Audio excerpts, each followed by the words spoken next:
Tere! Nüüdseks pisut enam kui 48 tundi tagasi andis peaminister Kristen Michal teada, et tema enda sõnade järgi ta on otsustanud remontida valitsust. See tähendab seda, et sotsiaaldemokraadid heideti üle parda ja jätkab kaksikliit Reformierakonna ja Eesti 200-ga. 4 sotside ministri tagasiastumisavaldused on presidendile viidud ja täna alustasid siis Reformierakond Eesti 200-ga koalitsiooni kõnelusi. Kuhu viib siis Kristen Michali teine valitsus Eesti? Me arutame seda täna Delfi erisaates ja mul on hea meel öelda tere kolleegidele Erik Moora ja Urmas Jaagant. Tere! Tervist! No, me räägime pigem tulevikku vaatava pilguga täna, arutame maksude, majandusseisu, kärpeplaanide ja selle kurikuulsa parempöörde üle, mida meile lubatakse. Aga veel natukene vaadates tagasi, siis kas Michal tegi üldse õigesti, et tagasi ei astunud kogu valitsus, vaid astus nagu tükikene sellest? Vaidluse küsimus selles mõttes või sellise nagu arutelu küsimus tegelikult, mis siin ikka nagu selle üle sisuliselt vaielda, et on poliitiline selline nagu pretsedendid on olemas korduvalt selle kohta, kuidas ministreid vahetatakse, sealhulgas on vahetatud ka või nagu välja viidud terveid erakondi varemgi, seda tegi Kaja Kallas oma valitsuses Keskerakonnaga ja seda tegi Andrus Ansip kunagi 2009. aastal, kui ka sotsiaaldemokraadid samamoodi valitsusest välja liikusid ja nii edasi, et selles mõttes ei ole see midagi nagu imelikku või kummalist ja lõppkokkuvõttes tuleb öelda seda sama, mida sai siin korduvalt öeldud sellel samal ajal, kui Kaja Kallas justkui vähemusvalitsusega 2022. aastal pikemat aega valitses, on see, et järelikult sellel valitsusel on Riigikogu mandaat olemas, sest vastasel juhul nad saavad kohe selle maha võtta. Jah, et see on natuke sarnane küsimus sellest, et või selline mõttemänguga sarnane, et mitu puud on mets.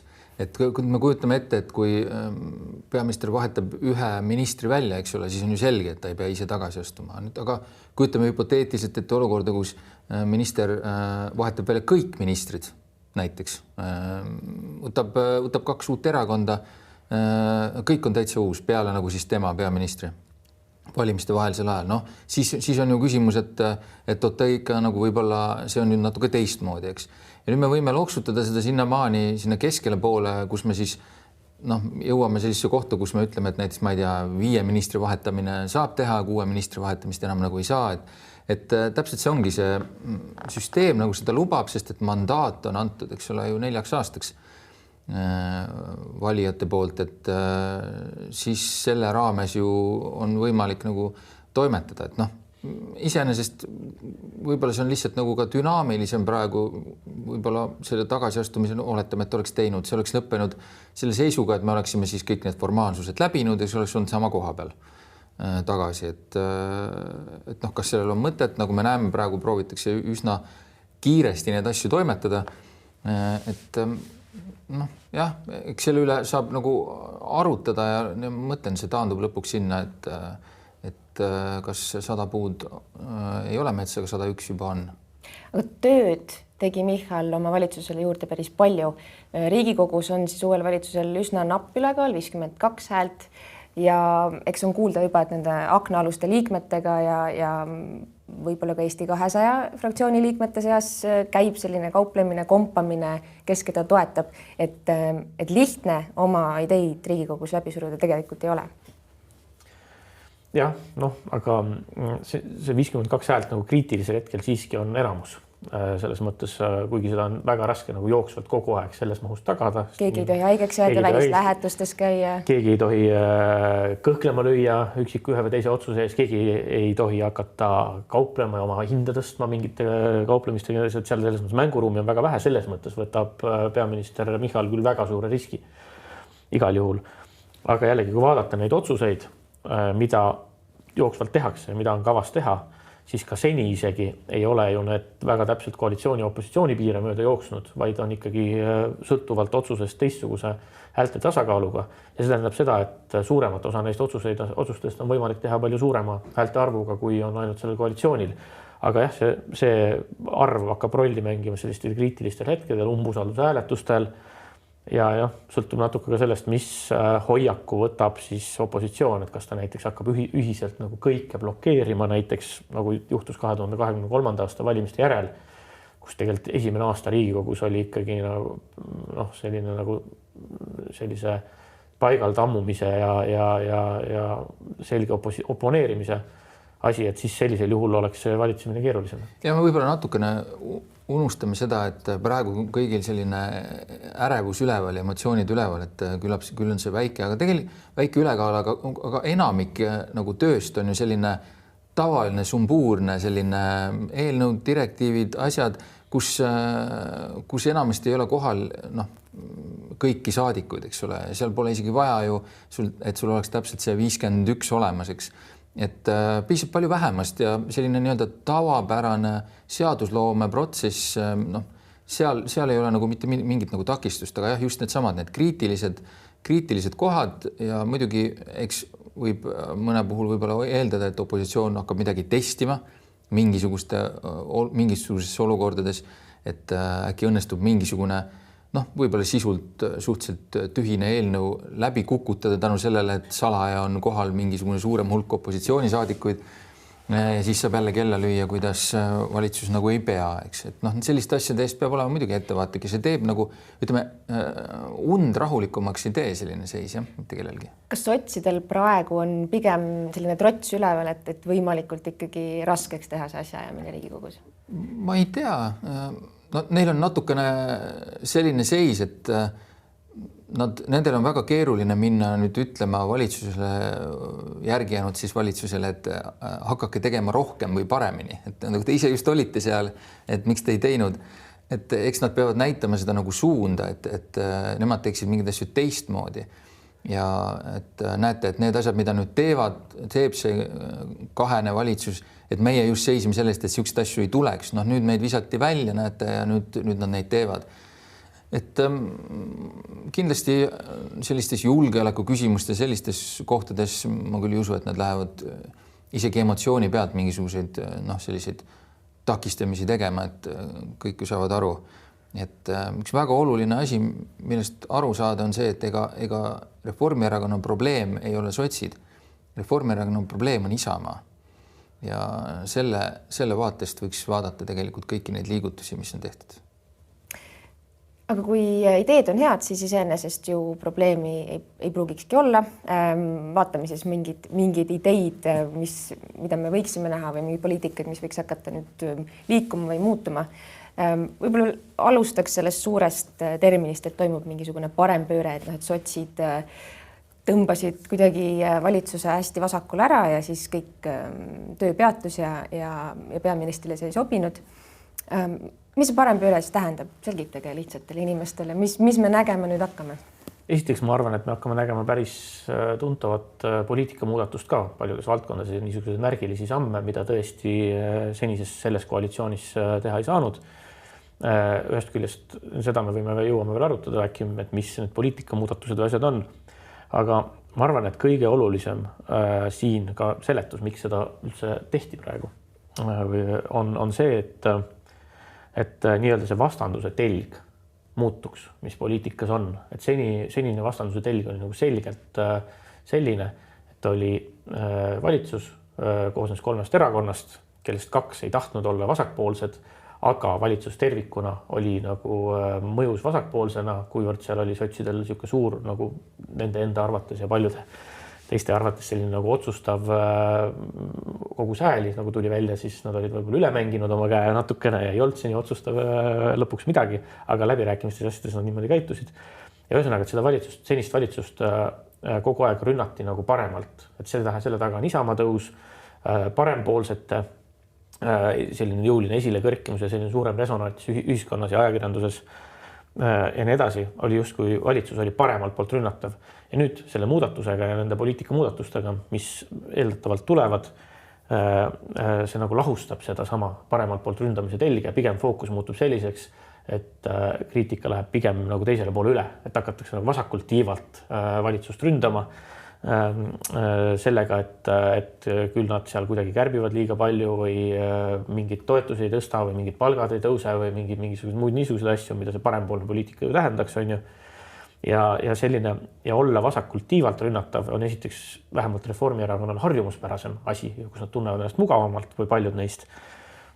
Ja teiseks see võtab ära nagu seda õhku ja mänguruumi, mis seda toitis, seda Isamaad kui parempoolseid. Täpselt see ongi see, mis ma ütlesin, et Reformierakonna peamine probleem on Isamaa, mitte niivõrd sotsid, et sotsid on osa sellest muutuse pildist, mida oli vaja teha selleks, et hakata tegelema Isamaa nimelise probleemiga nagu tõsiselt.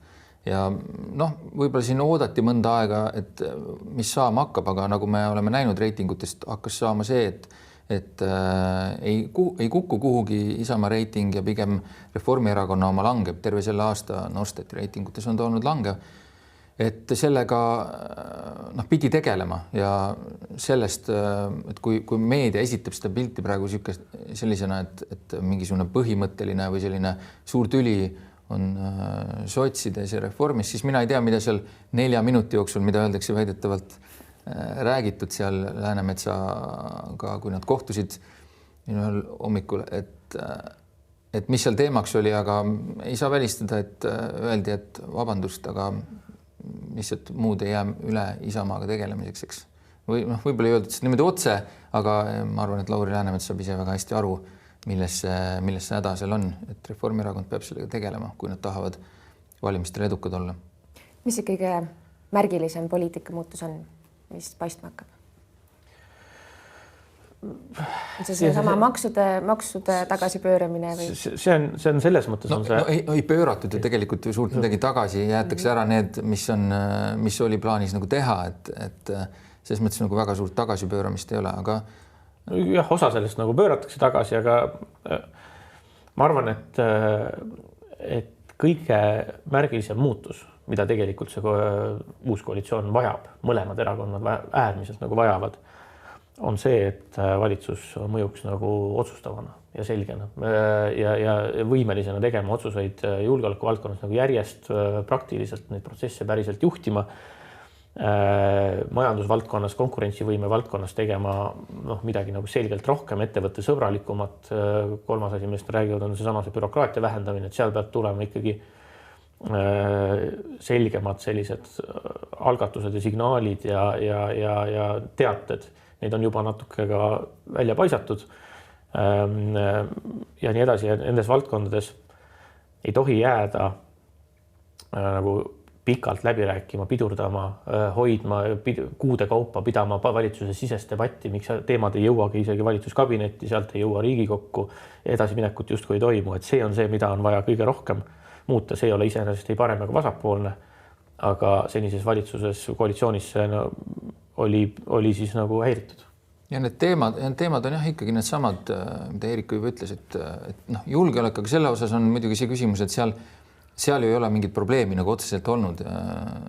Lihtsalt siin on vaja nagu reaalseid tulemusi, näidata, ma ei tea, mingit virnakaste, kus sees on mingisugused ohtlikud asjad ja need on nüüd meie omad ja me saame neid kasutada. Mingid taolisi asju, siis need samad, see ikkagi ettevõtjatele olukorra soodsamaks tegemine või nendelt, ütleme, neile mitte raskemaks tegemine, et kus see siis lõpuks see majanduskasv nagu ikka tuleb. Et Reformierakonna vaade on selgelt see, et see tuleb ettevõtlusest, ettevõtjad loovad lisandväärtust, annavad inimestele tööd. Et sealt poolt peavad tulema ka siis mingid sellised mõõdetavad sammud, et muidugi Isamaa saab alati öelda, et vähe, et tehke rohkem, kiiremini, et juba eile oleks pidanud tegema ja 4 korda rohkem, aga lõpuks see kõlab sellise nagu tänitamisena, et kui on ikkagi reaalsed sammud, mis on ära tehtud, on ette näidata mingid vähenenud bürokraatia hulk, seda saab ju mõõta põhimõtteliselt, eks saab mõõta mingit, ma ei tea, toetusi ettevõtjatele, saab mõõta, kui palju tuleb investeeringuid, muud sellist. Et kui need asjad on mõõdetavalt näha, siis see nagu töötab jah, et ja ei veni. Nüüd väga hea, saime juttu selle ploki alguses võtta siis ühe spinni maha, et hea valija ei jääks uskuma, et suured mingisugused maksuleevendused tulevad või et me nüüd osaliselt nagu tullakse oma rahaga kosse või õigemini seda raha pole vist veel ära võetudki. Ja no maksuleevendused tulevad, üks neist on, mina ütleksin, et üks neist on märgiline, ehk siis selline, millel on nagu brändi seisukohast oluline asi ja juba on päris paljud ettevõtjad avalikult ju ka avaldanud toetust sellele, et ettevõtte tulumaksu isegi selles väikeses pisikeses mahus ajutiselt ei kehtestataks. Et see on, ma ütlen, et Reformierakonna brändile oluline, aga sisuliselt võib-olla nagu inimeste jaoks ja ühiskonna jaoks ja maksusüsteemi mõttes on olulisem hoopis see teine asi, see, et selle julgeolekumaksu sees oleva tulumaksu komponendi siis, et seda ei hakataks maksustama esimesest eurost, vaid ta oleks lihtsalt nagu tavaline tulumaksu tõus, see tähendab seda, et maksuvaba miinimum jääb ikkagi alles. Ja see on selles mõttes tegelikult nagu isegi tähtsam korrastamine, ma isegi ütleks. Aga ja pikemas plaanis maksuküüru kaotamine ka. Ja maksuküüru kaotamine järgmisel aastal ka kindlasti. No, see on juba niisugune asi, mida inimesed nagu selgelt ka tunnevad, et see on ikkagi päris arvestatav maksulangetus tegelikult väga nagu valdavale enamusele ühiskonnast. Ja kui see nüüd ikkagi õnnestub ära teha. Aga tegelikult üldse tuleb nende nagu maksumuudatuste kohta, mis praegu on juba välja öeldud, tundub nii kummaline, et alles ju lepiti kokku need tegelikult millalgi augustis-septembris kehtestati alles ja nüüd siis juba võidukalt teatatakse nende mahatõmbamisest, siis tuleb ka aru saada, et see sai üldse võimalikuks ja sellepärast ka see hetk praegu tuli, et Euroopas otsustati siis eelarvereegleid lõdvendada. Ehk siis kaitsekulud, mis Eestis on suured, nendest arvestatav osa läks eelarve defitsiidi piiridest välja ja see tekitas üldse nagu mänguruumi, et neid rahasummasid seal mingil määral liigutada. No, aga siin võib muidugi jällegi võib-olla see on natuke siuke filosoofilisem, aga me võime küsida selle peale, et kas see siis tegelikult, et mis juhtuks, kui oleks jäetud alles kõik see, mida otsustati, see tähendab, et julgeolekus oleks ju veel rohkem raha, et mõnes mõttes ma tean, inimesed võivad saada pahaseks, aga võeti ikkagi üks osa julgeolekusse otsustatud rahast ära ja kasutatakse seda mujal.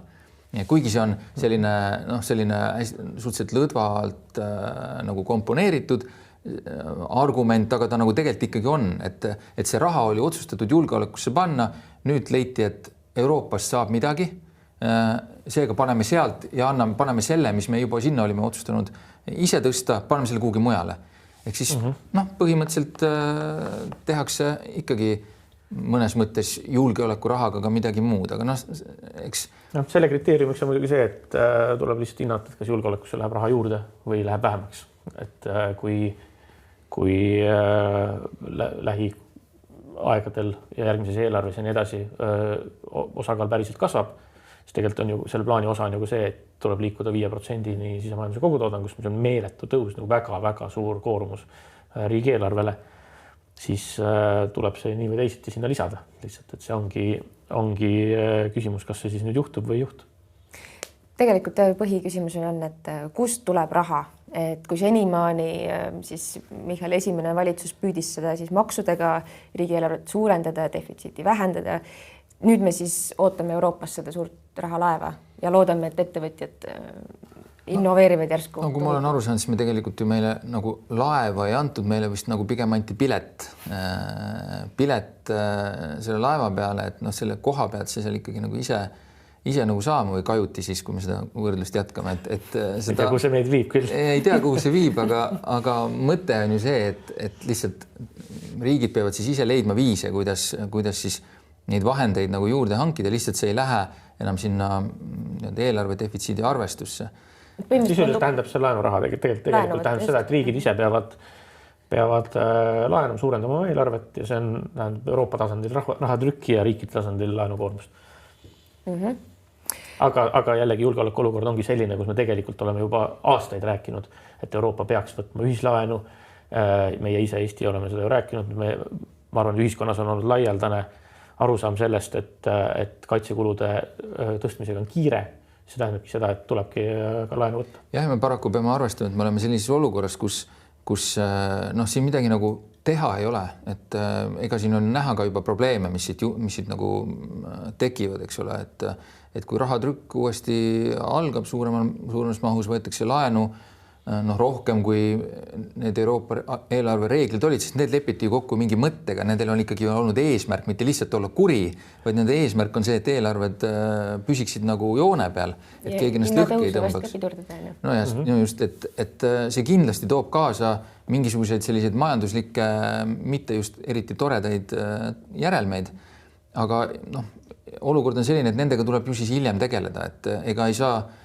Siin on olnud ka, olen näinud ka selliseid väga julgeid vaateid juba, kes ütlevad niimoodi, et järgmise nii-öelda võlakriisi seemned on Euroopa otsustega maha külvatud, mis võib olla tõsi, aga ja võib-olla saavad ka päris paljud otsustajad sellest aru, aga olukord on lihtsalt siuke, et selle probleemiga me peame lihtsalt tegelema siis, kui see tuleb. Kärpimisest räägitakse ka, nagu mainisid ka, et see on ka üks osa, mida võiks, või see poliitika, mida me võiks oodata. Me ei tea veel, kas meil tuleb 4 uut ministrit. Pigem Michal on viidanud, et ilmselt tõmmatakse hoopis koomale ministeeriumeid. Kas see on tõsiselt võetav kärpekoht üldse? Kas see on nagu asi, mida kärpena arvestada? Ei, kärpekoht see väga küll ei ole see konkreetselt. See tähendab lihtsalt ühe või teise ministri palk hoitakse kokku ja paar nõunikku ka võib-olla hoitakse kokku. Jutt käib reaalselt sellest, et ühendada näiteks taas sotsiaalkaitse ja tervishoiuministri kohad, aga ministeerium on sama, ministeerium jääb samaks, osakonnad on samad. Teine osa jutust, mis avalikult on läbi käinud Kristina Kallase jutust oli see, et majandus- ja kommunikatsiooniministeeriumiga panna kokku siis osa või see põllumajandus- ja regionaalministeerium on selle regionaal- ja põllumajandusministeerium. Ja mis ka mõnes mõttes on loogiline, arvestades, et sellest MKM-ist pole suurt nagu järele jäänud muud. Et seal on nagu mingisugune oma loogika olemas. Aga et sellest iseenesest nagu suurt kokkuhoidu ei tule, et kokkuhoid saaks tulla ikkagi ja peab seekord tulema, ma arvan, nähtavasti riik peab ikkagi loobuma tegutsemast päris paljude asjadega, millega ta täna tegutseb üldiselt oma napi mehitatuse seisukorras, ehk siis nagu inimvõimete piiril, et ta ei saa seda klassikaline kärpimispotentsiaal on üliväike. See, et tõmbame natuke koomale, optimeerime, võtame igast ametist 10 ametikohta ära ja jätame funktsioonid samaks. Et nüüd ei ole nagu teist varianti, kui tuleb funktsioone hüppeliselt vähendada ja see on päris vaevarikas töö. Seda on ju välditud senimaani. Ma ei tea, Margus Tsahkna räägib aastaid juba nüüd viimased aastad kogu aeg, kuidas jõhkrat. Jah, ma kardan, et selle Exceli tabeliga on siiski midagi juhtunud, et ta ei ole seda senimaani näidanud, mis tal oli, mis lubas 5 miljardit vist, kuskilt. Et selle meemiga enam nagu ei võistle, aga lihtsalt, et sellist nagu optimeerimise ülesannet, et inimesed millegipärast kipuvad ette kujutama, et meil on kuidagi olemas mingisugused sellised asjad, mida on nagu, mis on tehtud niisama, et neid saab lihtsalt nagu ära võtta. Et aga igasuguste asjade taga, mis riigis on loodud, on ikkagi ju mingisugune, seal on taga mingi grupp inimesi, keda see puudutab. Need võivad olla nagu väikesed, aga selle mõte on ikkagi olnud see, et me nagu kõigi eest nagu hoolitseme siin riigis.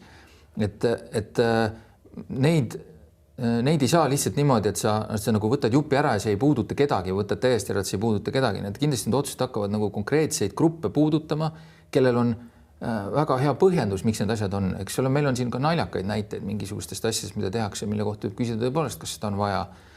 Aga jah, ma olen Eerikuga nõus, et jah, siin peab täpselt nii nagu, kui me tahame näha neid nii-öelda laskemoonakaste või mingisuguseid relvi rauast füüsilisel kujul, siis ka siin peab valitsus, kuna nad on sellele ise nii kõvasti rõhunud, selle bürokraatia vähendamisel peab olema näidata konkreetsed asjad, mis oli ja mingist päevast teda enam ei ole. Ja sellest tuleb ikkagi nagu palju ühiskondlikku kurtmist, kaebamist ja kurdavad, kaebavad ja kiunuvad ikkagi kõige valjemini need, kes on kõige valjemini seni nõudnud kärpeid. Sellest me ei pääse. Kui räägitakse kuidagi riigi koomale tõmbamisest või kärpimisest, bürokraatia vähendamist ei lähe päris sinna alla, aga igatahes minul kangastuvad Eesti äärealad, kust võetakse vähemaks postkontore, kohtumaju ja muud, ehk siis kas Eesti tõmbab ennast jälle Tallinna poole kokku? No see ei pea tingimata selles mõttes nii olema, ega siis see protsess on käinud iseenesest koos elaniku ja rahvaarvu vähenemisega ja suurema digitaliseerimise võimekusega nagu teenuseid, näost nagu teenuse osakaalu vähenemisega niikuinii, aga kahtlus on, et ega mingit muud varianti väga ei ole, kui see peab ennekõike puudutama mingisuguse nagu järelevalve ja selliseid funktsioone. Asju, mida on väga erinevates valdkondades, meil siin hiljuti oli palju poleemikat seoses tööinspektsiooniga või nagu sellega, kui töökeskkonna kuidagi nagu kontrollimas käimise ja kõige sellega, mis on tegelikult väga tähtis funktsioon. Tööõnnetusi on Eestis endiselt väga palju. Aga tavalised asjad, kus saaks nagu öelda, et vastutuse paneme inimestele endile, vastutuse paneme ettevõtetele endile, teie enda huvides on see, et teil oleks töökeskkond hea, inimesed terved ja nii edasi, et te vastutate sellest ise, aga kui midagi läheb aia taha, siis te nagu siis peab vastutama nagu ise, et meil ei ole ametnikke, kes käib teil regulaarselt kogu aeg sinna vaatamas, need samad, et seep on seep ja mingi, mis on obskuursed näited, võib-olla president poleks äkki pidanud oma kõnest sinna minema lihtsalt sellel põhjusel, et see nagu naeru vääristab tegelikult kogu seda valdkonda. Aga lisaks tööle on igasugused tervisekaitsenõudeid, tohutu suur hulk,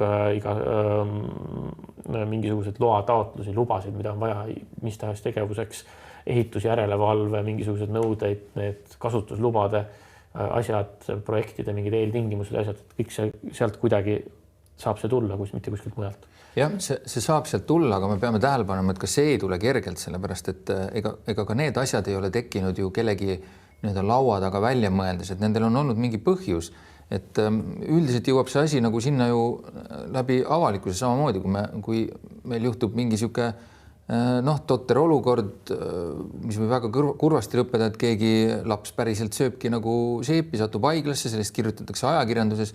Ma arvan, et ei kulu mõnda minutitki, kui keegi kuskilt leiab, et kuidas saab sihuke asi juhtuda, miks riik ei ole kontrollinud, miks ei ole selgeid, ma ei tea, tekste kuskil, kuidas nad võivad üldse seep võib olla hamburgeri kujuga.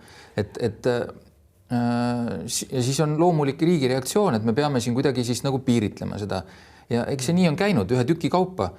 Ja siis me jõuamegi sinna, kus peegli peal on kirjutatud, et sealt võivad asjad paista, ma ei teagi, kas lähemal või kaugemal. Lähemal. Näed, mul oleks võib-olla vaja seda kirja. Seda silti on vaja kiiresti. Ja, et sellised asjad, jah, nad ei ole tulnud kellegi nagu pahast tahtest, vaid inimesed on seda tegelikult ise soovinud mingil määral, kas või kaudselt. Ja niipea, kui hakatakse müüma võlts ja vale ravimeid, küsivad inimesed, miks niisuguseid asju lubatakse müüa.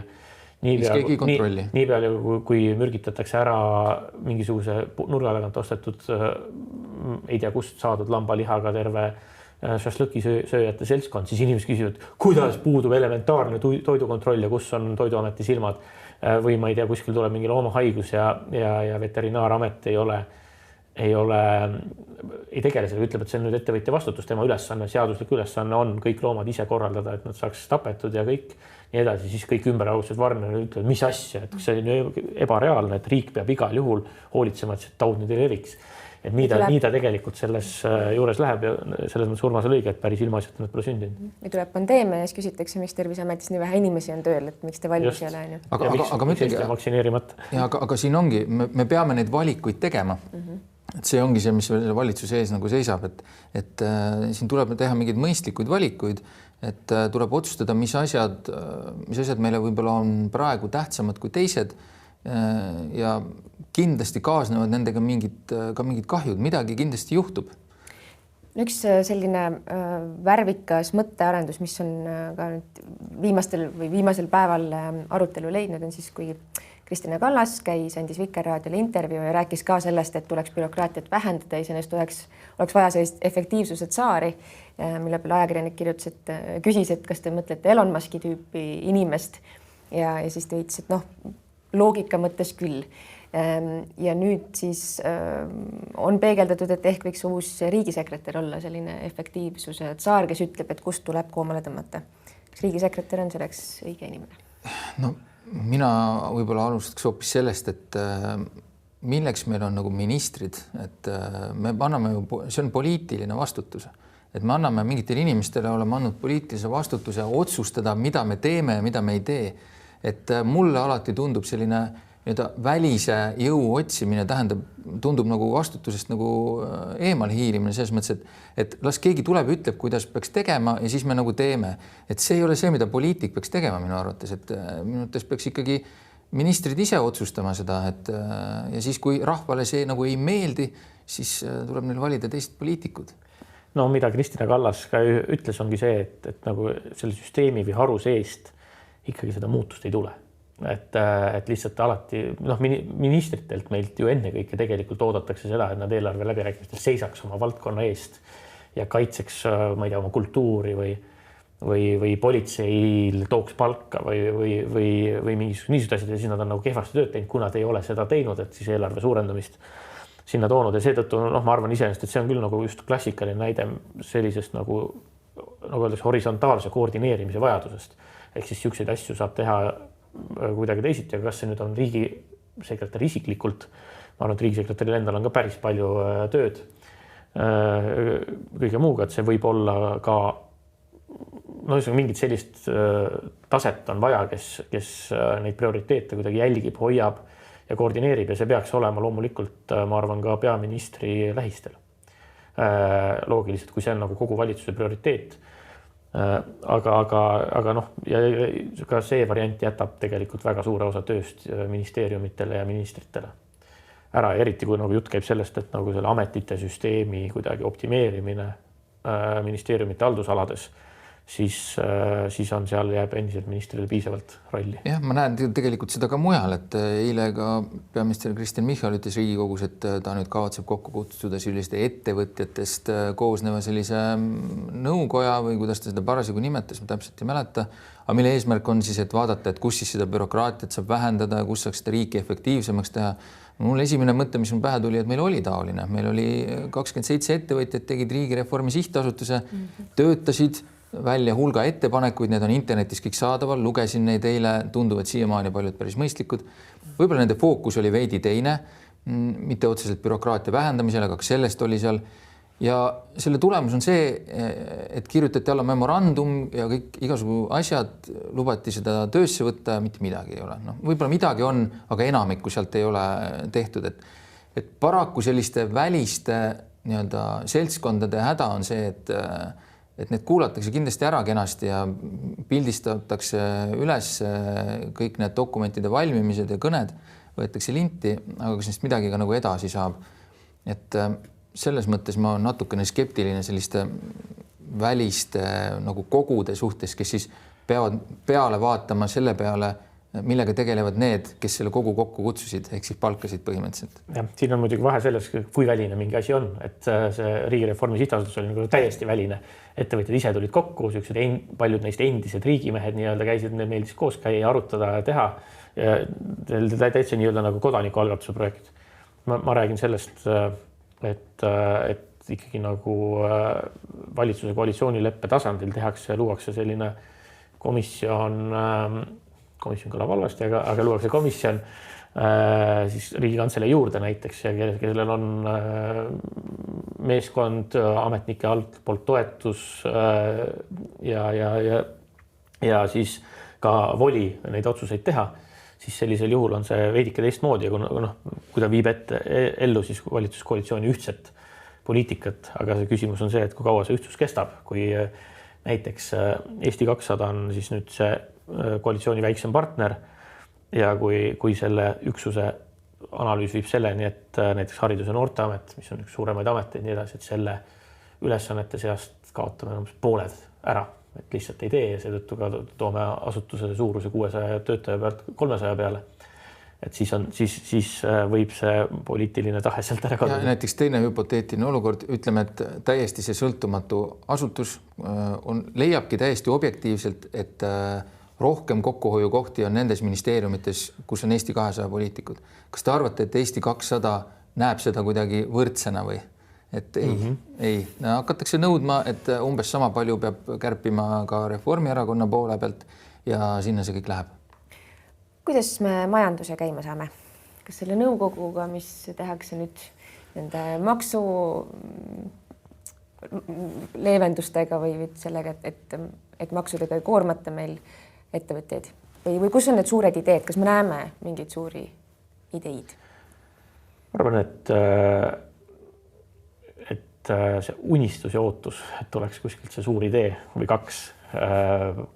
üks-kaks poliitikat, nüüd mingit otsust, mis tõmbaks kogu majanduse käima, on algusest peale olnud täielik absurd. Et seda saab teha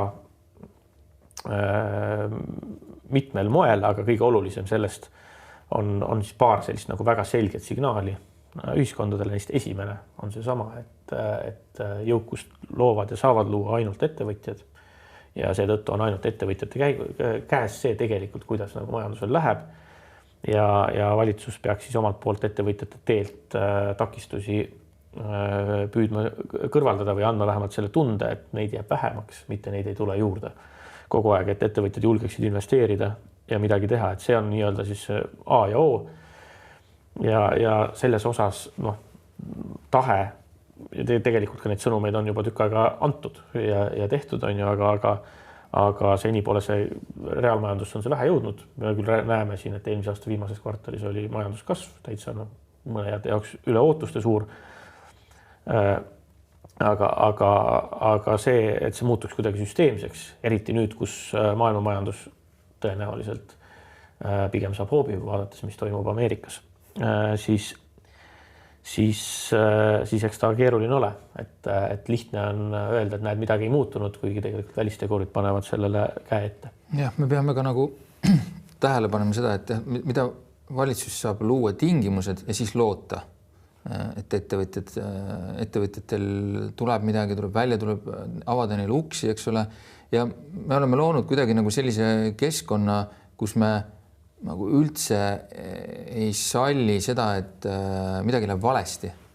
Et näiteks prooviti mingi ettevõttega, prooviti mingi asjaga, ei õnnestunud või et näiteks ka riik pani sinna mingit raha. Meil ilmuvad kohe uudised, et raisati mingisugused 100 000 jälle kuhugi ära, mis see siis nagu sündis. Eks kriitiline peab ikka olema, küllap osatakse ka neid järeldusi teha ilma nii suure kriitikata või sellise parastamise või lahmimiseta, et kahtlemata sellise protsessi käigus, kus me otsime, ma ei tea, mingit ükssarvikut või mis iganes, läheb päris palju raha tuulde ja enamikust asjadest ei tule midagi välja, aga neid võimalusi tuleb luua, sest et ettevõtjad on üks väike grupp, seltskond inimesi, kes on valmis nagu riskima, selliseid riske kandma, mida enamik teisi inimesi ei ole valmis tegema.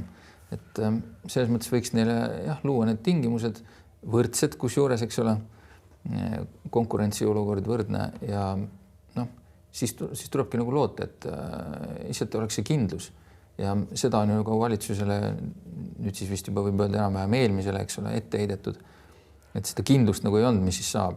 Et nüüd mingi ebakindlus kestab veel mõnda aega, sellepärast, et nüüd rollitakse jälle tagasi mingisuguseid asju, mis eelmine valitsus tegi, et ega see tegelikult ju ka kindlust eriti ei suurenda. Ja kindlust ei suurenda see ka, kui see tagasi rullimine hakkab käima väga suure ühiskondliku kriitika tingimustes, siis ettevõtjad eeldavad, et need tagasi keeramised on ajutised omakorda. Aga ühe asja ma küll ütlen, et ikkagi vastata, et midagi konkreetsemat ka sellele küsimusele, kust see majanduskasv tuleb, siis praegu ikkagi nagu fakt on, et kogu Euroopa suurelt investeerib või kulutab kaitsele. Ja kõigis riikides mõeldakse ka sellele, et kuidas omamaist kaitsetööstust maksimaalselt käima tõmmata. Et see on nagu koht, kus tuleb liikuda nüüd nagu ebanormaalsete sammudega. Selles mõttes, et tegelikult sisuliselt kõik asjad kohe püsti pannud, mitte rahulduda, täna on 2025 varakevad, mitte rahulduda sellega näiteks, et lubatud kaitsetööstuspark, kus ettevõtjad lihtsalt saavad sisuliselt sisse sõita ja hakata oma tootmist pihta, ükskõik mida nad toodavad. Et see valmib näiteks aastal 2027. See peab saama valmis see peab saama aastaga laias lastus nagu tehtud. See tähendab seda, et kogu planeeringu tegevus, mingisugused riiklikud asjad nii edasi tuleks nagu kõrvale jätta ja hakata neid kaableid vedama sinna ja neid teid rajama ja seda maatükki kätte andma. Sama kehtib energeetikas ka, et selleks, et kui me tahame, et küll energia hinnal on tegelikult Eesti majandusele suhteliselt väike mõju, erinevalt sellest, mida räägitakse, siis tegelikult Eesti ettevõtete kuludest on energia hinnal väga väike osa keskmiselt. Paar protsenti nende sisendhindades sõltub elektri hinnast. Siis aga energeetikas on ka nüüd ülioluline see, et me kuidagi päriselt nagu sellest aastaid kestvast planeeringuprotsessist murraks välja ja me saaksime oma taastuvenergia võimsused sellele, et meil suur osa aastast oleks olemas odavam konkurentsivõimeline elekter. Mitte veel kogu probleemi me lahendame 10 aastat, aga just lõviosa probleemist on võimalik ära lahendada kiiresti ja see on tegelikult suuresti nagu selle nagu lõputult kinni reguleeritud planeerimisprotsessi taga.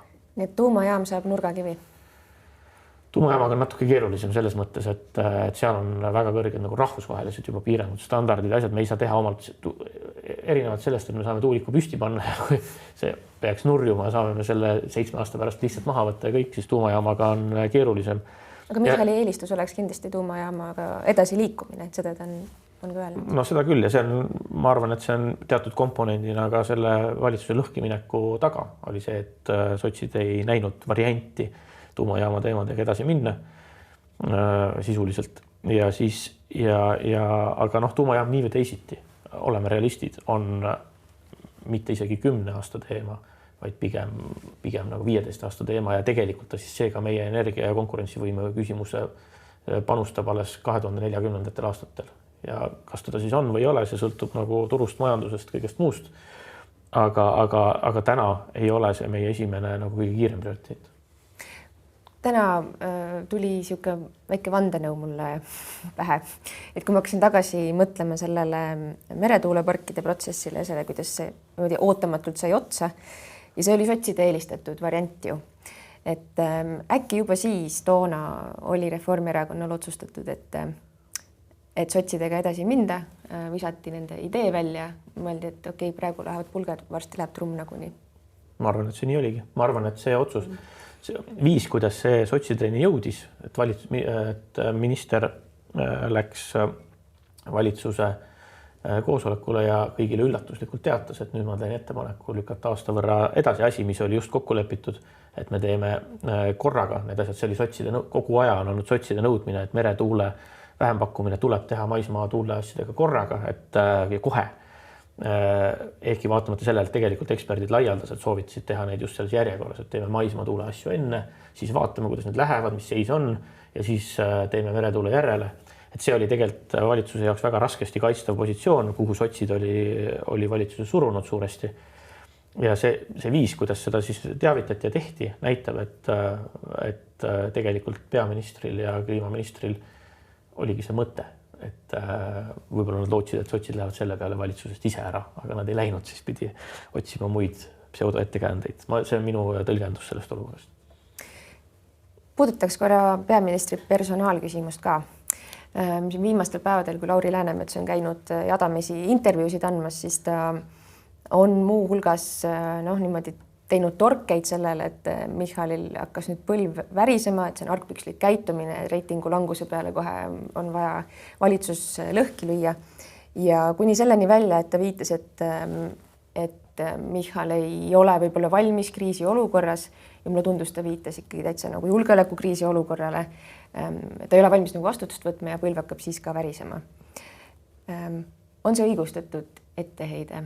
Minu alati sellise nagu ja selliste kaartidega mängimine on nagu tuumanuppu vajutamine. Minust on see üsna alatu, et ei tea me keegi, kuidas me kriisis käitume ja õnneks riigis ei ole ainult üks inimene, kes neid asju peab nagu tegema, et sellepärast süsteem ongi nagu üles ehitatud ka selliselt, et nagu vastutajaid on nagu mitmeid, inimestel on erinevad ülesanded, kes suudavad ka omapäi tegutseda, isegi kui mingit otsust kuskilt peaks kohe tulema või mis iganes, aga mulle tundub, et see oli selline kibeda võitu kriitika, mille kohta mina võiks ju küsida, et kui need positsioonid oleks vahetunud, et kus me teame, et Lauri Läänemets on suuteline sellises olukorras mingeid asju otsustama, eks. Et meil ei ole mõtet seda nagu spekuleerida selliselt. Aga see reitingute küsimus, see on jälle seesama, et mille pärast ütleme siis, nüüd on sotsid, ma saan aru, tunnistanud, et jah, nad hoidsid mingeid asju kinni, aga miks nad hoidsid neid kinni? Nad hoidsid neid kinni sellepärast, et see ei vasta sellele, mida ootavad neilt nende valijad. ja miks on neile oluline, mida need valijad arvavad, sellepärast et see puudutab nende toetust. Et noh, heita erakonnale ette, et ta seisab oma valijate huvide eest või tahab oma valijate seas toetust tõsta, ma ei tea, on sama, mis heita lõvile ette, et ta sebra ära sööb. Noh, põhimõtteliselt, ega siin see, kuidas see muidu nagu peaks üldse siis olema. Et muidugi mingisugune tõmblemine ei ole hea, eks, kui igas suvalises suunas või iga väikese asja peale, aga nagu me siin ka saate alguses juba kirjeldasime, et siin on pikem vaade selles mõttes, et on probleem, mida Reformierakond, mille lahendamist ta vajab ja mille seni ei ole lahendust leitud, tuleb leida uusi viise, kuidas seda probleemi lahendada. Et see reitingute pärast nagu seal võivad kõik erakonnad peeglisse vaadata, ma tahaks näha, kas nad julgevad öelda, et see ei ole nende huvi, et neid küll reitingud ei huvita või reitingute pärast ei tehta midagi. Kas ja kui palju Kristen Michal peab võib-olla varasemast enam mõtlema selle peale, mis on tema sammud ka välispoliitikas ja see, kui nähtav, kui palju ta esineb, kui palju ta kohal on igal pool, et on see probleem ja või on kui suur probleem? Esiteks me peame aru saama sellest, et Kaja Kallas oli unikaalne. Selles mõttes, et Euroopas on 27 riigipead Euroopa Liidus, pluss siis mõned riigipead väljaspool Euroopa Liitu veel. Ja tegelikult me näeme nagu uudistsüklis ja CNN-is intervjuusid andmas iganädalaselt kõige üksikuid suuremaid. Macron käib läbi vastavalt teemale, võib-olla lipsab mõnikord mõni veel, aga selle nagu üldise julgeolekukriisi ja Ukraina ja Vene sõja küsimustes Kaja Kallasest ta nagu üliselgelt tõusis esile. Ja tegelikult on väga palju peaministrit siin samas meie ümber, kes sellisel moel absoluutselt pilti ei saa. Ja seetõttu ongi nagu Kristen Michalist võib-olla ka keeruline oodata, et ta seda suudaks või et keegi teine Eestis seda suudaks sellisel viisil. Ja isegi kuni selleni välja, et neid keskealisi mehi, kes juhtumisi on peaministrid, on päris palju ja nad võib-olla seetõttu ei paku ka nii laialdast huvi. Aga nüüd sinu küsimuse nagu see põhituum oli, et kas seda on vaja. Sa nagu küsisid selles võtmes, et kas seda Michalile on vaja.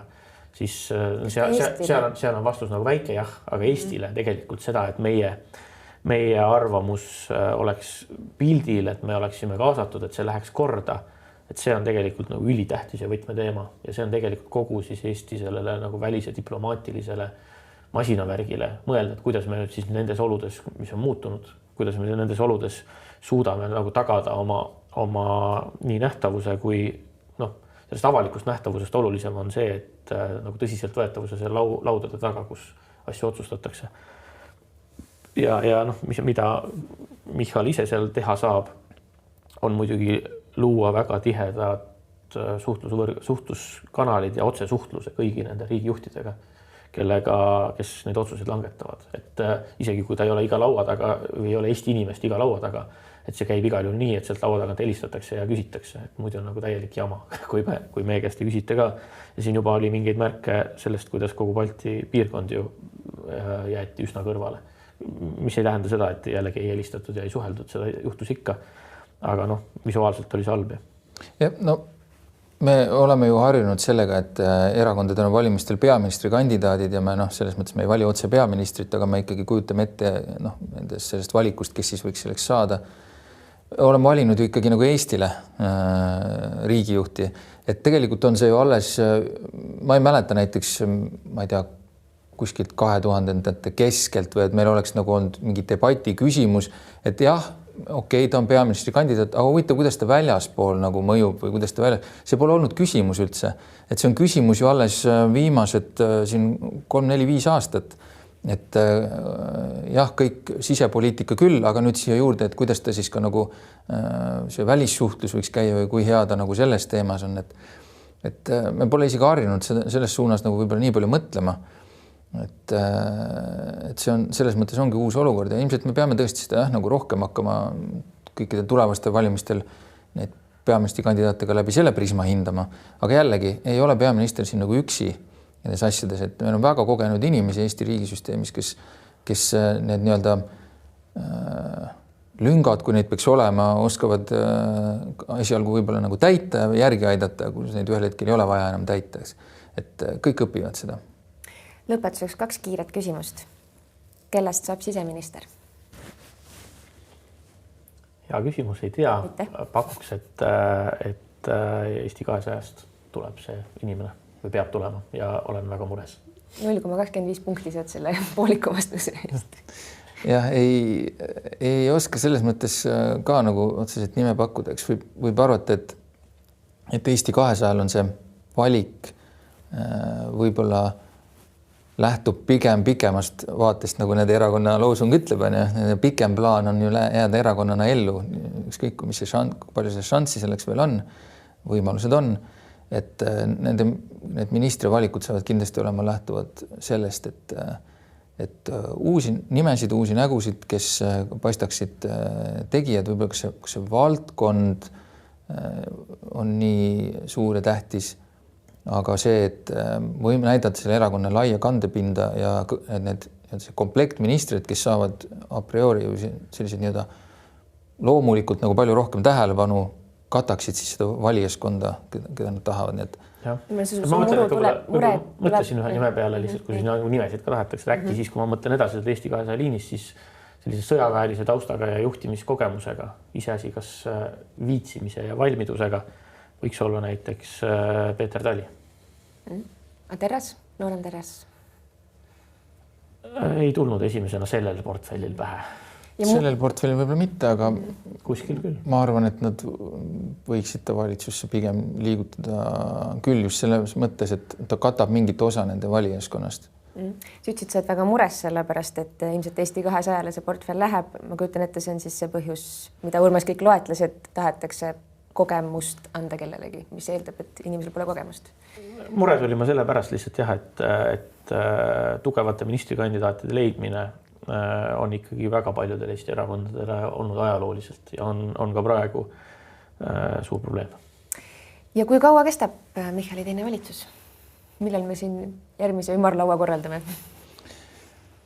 No, ma arvan, et kui kõik läheb, ütleme nüüd, et kui kõik läheb nii, nagu Reformierakond võiks tahta, siis ma arvan, et kuskil kohalike valimiste ja Riigikogu valimiste vahepeal võiks olla see ajaaken, kus võiks valitsus vahetada.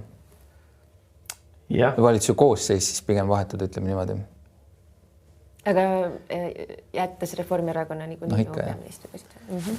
Midagi samasugust tahtsin jah ka öelda, et Eesti 200 on selle uue valitsuse sünd tegelikult nagu palju kriitilisem elu, rohkem elu ja suurema küsimus kui Reformierakonnale. Ja paraku on see vist ilmselt liiga hilja, et midagi väga oluliselt päästa kohaliku omavalitsuse kontekstis. Aga ja kui kohaliku omavalitsuste valimistel peaks halvasti minema, siis väga paljud inimesed võivad hakata vaatama ringi. Ja kui 52 häälega koalitsioonis hakkavad väga paljud inimesed vaatama ringi, siis on jama majas.